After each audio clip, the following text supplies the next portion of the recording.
नमस्कार। आज हम भारत के एक ऐसे नए कानूनी हथियार के बारे में बात करने वाले हैं जो अंतर्राष्ट्रीय अपराधियों के लिए खेल को हमेशा के लिए बदल सकता है। सवाल यह है कि क्या भारत अब दुनिया भर में छिपी अवैध संपत्ति को वापस ला पाएगा? चलिए पता लगाते हैं। यही वो सवाल है जो आज की दुनिया में लॉ एनफोर्समेंट एजेंसीज के लिए सबसे बड़ा सिरदर्द है। देखिए, अपराधी अब बहुत स्मार्ट हो गए हैं। वो अपनी काली कमाई को अंतर्राष्ट्रीय सीमाओं के पार ऐसे छिपाते हैं कि उन्हें पकड़ना लगभग नामुमकिन सा हो जाता है। पर क्या होगा अगर मैं कहूं कि भारत के पास अब इस खेल का पासा पलटने के लिए एक नया और बहुत ही शक्तिशाली टूल आ गया है? देखिए, समस्या की जड़ ये है।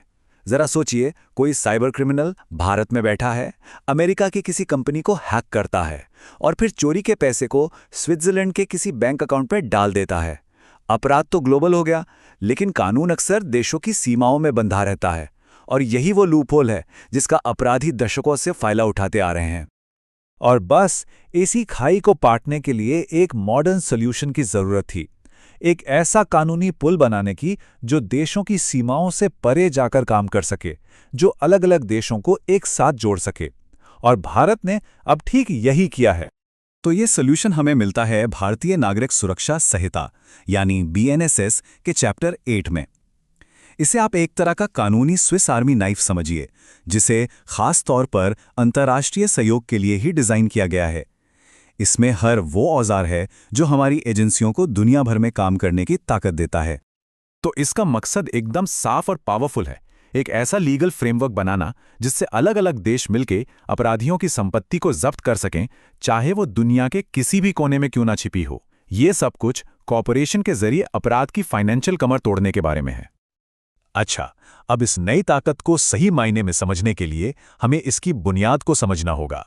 सेक्शन 111 में 5 बहुत ही महत्वपूर्ण परिभाषाएं दी गई हैं। ये सिर्फ कानूनी शब्द नहीं है, बल्कि ये इस पूरे सिस्टम का ऑपरेटिंग सिस्टम है। इन्हें समझे बिना हम ये नहीं समझ सकते कि ये कानून असल में काम कैसे करेगा। तो चलिए एक एक करके इन्हें समझते हैं। सबसे पहले कॉन्ट्रैक्टिंग स्टेट। ये इस सवाल का जवाब देता है कि किसके साथ काम करना है। मतलब ये वो देश हैं जिनके साथ भारत का ऑफिशियल अग्रीमेंट है, जिसे अक्सर म्यूचुअल लीगल असिस्टेंस ट्रीटी या MLAT भी कहते हैं। अपराध के खिलाफ इस लड़ाई में ये हमारे पार्टनर्स हैं और इनके बिना ये पूरी प्रक्रिया एक कदम भी आगे नहीं बढ़ सकती। अगला है प्रोसीड्स ऑफ क्राइम। ये बताता है कि हमें क्या ढूंढना है। मतलब अपराध से कमाया गया कोई भी फायदा, चाहे वो सीधे तौर पर मिला हो या घुमा फिराकर। ये सिर्फ कैश नहीं है, बल्कि वो सब कुछ है जो उस कैश से खरीदा गया हो, जैसे कि महंगी गाड़ियां, आलीशान घर या बेशकीमती पेंटिंग्स। यही वो टारगेट है जिस पर निशाना साधना है। और इस स्लाइड में जो बात सच में दिमाग घुमा देती है वो है प्रॉपर्टी की परिभाषा। ये इतनी ज्यादा बड़ी है कि आप सोच भी नहीं सकते। इसमें जमीन जायदाद और कैश से लेकर डिजिटल करेंसी जैसे बिटकॉइन, कीमती आर्ट और यहां तक कि इंटेलेक्चुअल प्रॉपर्टी जैसे पेटेंट तक सब कुछ शामिल है। मतलब अब अपराधी अपनी काली कमाई को किसी भी रूप में छिपा नहीं सकते। तो ठीक है, अब तक हमने कौन यानी हमारे पार्टनर देश और क्या यानी अपराध की कमाई को समझ लिया है। लेकिन जांच का असली प्रोसेस क्या है? हम इन संपत्तियों को असल में ढूंढते कैसे हैं? बस यहीं पर अगले 2 शब्द काम आते हैं जो एक्शन को डिफाइन करते हैं। पहला कदम है ट्रेसिंग यानी पता लगाना। इसे आप फाइनेंशियल जासूसी जैसा कुछ समझिए। ये पैसे के पीछे जाने की, उसकी पूरी मनी ट्रेल को फॉलो करने की प्रक्रिया है। ये संपत्ति कहां से आई, कहां गई और अब इसका असली मालिक कौन है, इन सभी सवालों के जवाब ढूंढना। इसमें बैंक रिकॉर्ड खंगालने से लेकर शेल कंपनियों के जाल को उजागर करना तक सब कुछ शामिल हो सकता है।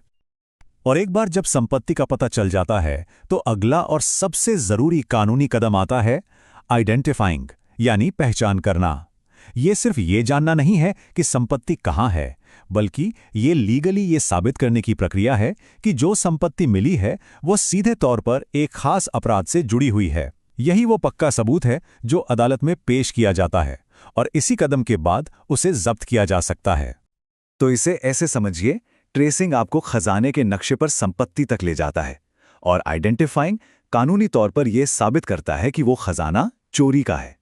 एक रास्ता है तो दूसरा सबूत, दोनों एक साथ मिलकर ही काम करते हैं। चलिए अब आगे बढ़ते हैं और देखते हैं कि ये सभी परिभाषाएं मिलकर एक असरदार और लॉजिकल प्रोसेस कैसे बनाती हैं। ये बिल्कुल एक पहेली के टुकड़ों को जोड़ने जैसा है, जहां हर टुकड़ा अपनी जगह पर फिट बैठता है और हमें अपराध से लड़ने की पूरी तस्वीर दिखाता है। ये देखिए, पूरी प्रक्रिया का एक लॉजिकल फ्लो। सबसे पहले आप एक पार्टनर देश के साथ मिलकर काम शुरू करते हैं। फिर आप अपराध से हुई कमाई को अपना टारगेट बनाते हैं। इसके बाद आप उस संपत्ति के निशान का पता लगाते हैं, चाहे वो कहीं भी छिपी हो, और आखिर में आप उसकी आपराधिक कड़ी की कानूनी तौर पर पहचान करते हैं ताकि उसे जब्त किया जा सके। देखा कितना सिस्टमैटिक और कितना पावरफुल है। तो इसका असल दुनिया में क्या असर पड़ता है? बहुत बड़ा। ये कानून उन सभी अंतर्राष्ट्रीय रास्तों को बंद कर देता है जिनका अपराधी फायदा उठाते थे। ये ग्लोबल कोऑपरेशन को मजबूत करता है और सीधे क्रिमिनल ऑर्गेनाइजेशंस के पैसे पर हमला करता है, जो उनकी रीढ़ की हड्डी होती है। सोचिए, जब उनके पास पैसा ही नहीं होगा तो वे अपना नेटवर्क कैसे चलाएंगे? और ये बात इसे बहुत ही शानदार तरीके से बताती है। ये सिर्फ कानून के कुछ सेक्शन नहीं है, ये एक पूरी स्ट्रैटेजी है, एक ब्लूप्रिंट है, जिसका मकसद दुनिया भर में फैले क्रिमिनल नेटवर्क्स की नींव को ही हिला देना है। और हम आज की बात इसी एक बड़े सवाल के साथ खत्म करते हैं। जैसे जैसे अपराध डिजिटल होता जा रहा है और अपराधी क्रिप्टो करेंसी और एनएफटीज जैसी चीज़ों का इस्तेमाल कर रहे हैं, क्या ये नए कानूनी हथियार इस लगातार बदलती चुनौती का सामना करने के लिए काफ़ी होंगे? ये एक ऐसा सवाल है जिसका जवाब हमें आने वाला वक्त ही देगा। हमारे साथ जुड़ने के लिए धन्यवाद।